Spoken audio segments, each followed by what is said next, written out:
چشم است که چشمم چار گشته، جهانی روشنایی تار گشته، و قلبم میخلد در لحظه خاری که دوری از بدخشان مار گشته.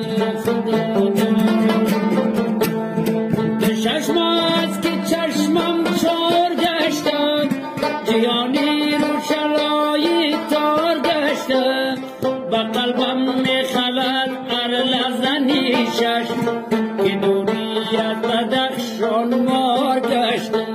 خدا جان که دوری از بدخشان مار گشته. خدا جان غبار و غصه محفل گرفته. خدا جان خزان و خستگی یا دل گرفته. خدا جان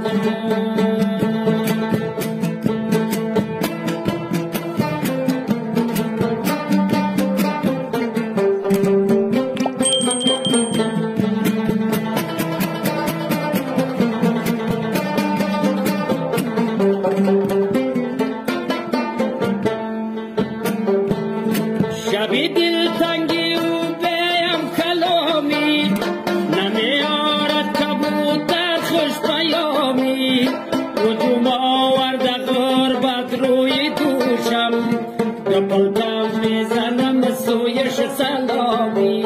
خدا جان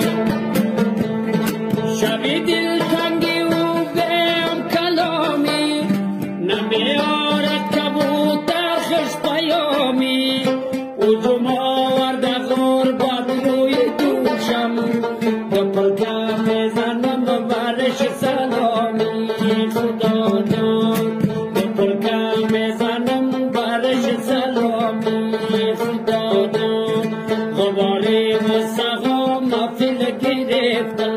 خدا جان خزان و خستگی یا دل گرفته. خدا جان